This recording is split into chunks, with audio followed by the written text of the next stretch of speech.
So, are you colorblind? Well, in this video, I'm going to show the Ishihara colorblind test so that you can figure out if you are colorblind or not. Let's take a look.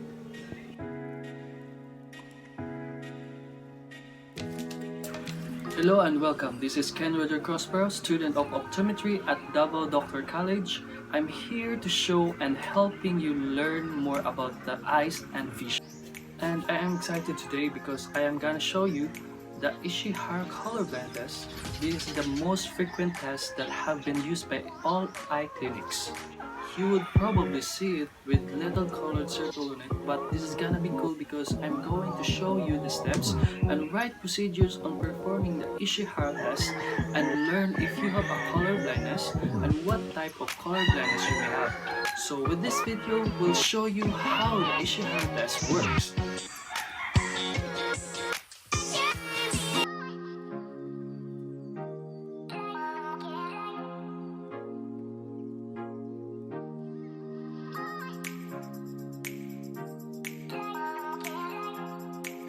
In a color vision testing, we will be using occluder and Ishihara chart. If you don't have occluder, use your one hand to cover each eye.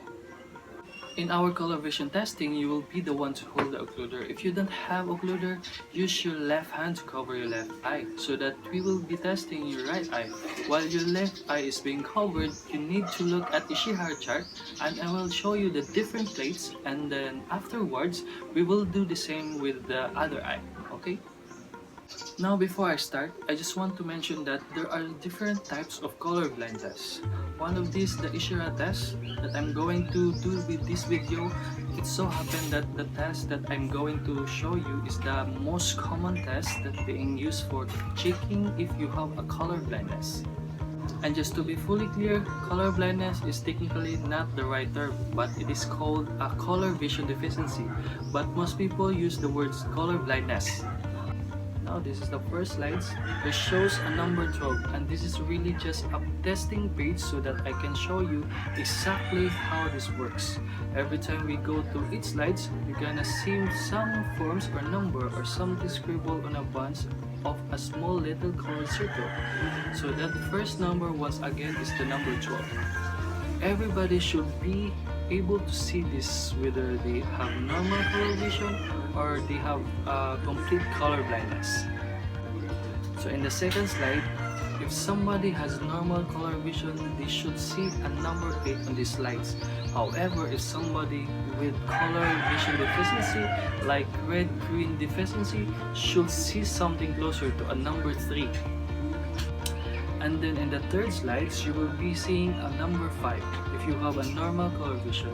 And then again, somebody with some sort of red-green deficiency, you will see something closer to a number 2. Now in the fourth slide, you will going to see more numbers. If you have a normal color vision, you probably see number 29. If somebody with color vision deficiency, you will see a number 70. On the next slides, you should see a number 74. Well, then again, someone with a red-green deficiency should see something closer to number 21. Now, the next slides, it's very obvious for people with normal color vision. However, even if the person who has red-green deficiency will still see number 7, but it is illegible, same as this number 45. Now, on the next slide, this is one of my favorite. Here on this side, it should be very obvious number 2 for a normal individuals, but it's very near impossible to see if you have red-green color deficiency. And on this side, it's very difficult for them to see that there is a number 2. If you have doubtful that you have a color blindness or a normal vision, we're going to check to the next slide.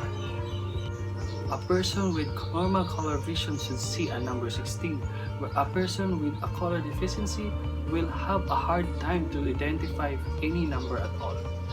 On this slide, it is actually more on tracing the line, going from an X on the left side to the right.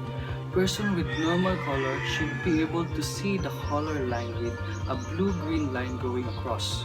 While if you have color vision deficiency, you may not be able to see that line at all. Before we continue with the last few slides, I want you to take a second if how many slides you got correct. So if you got 10 or more, then that's a good news. You have a normal color vision.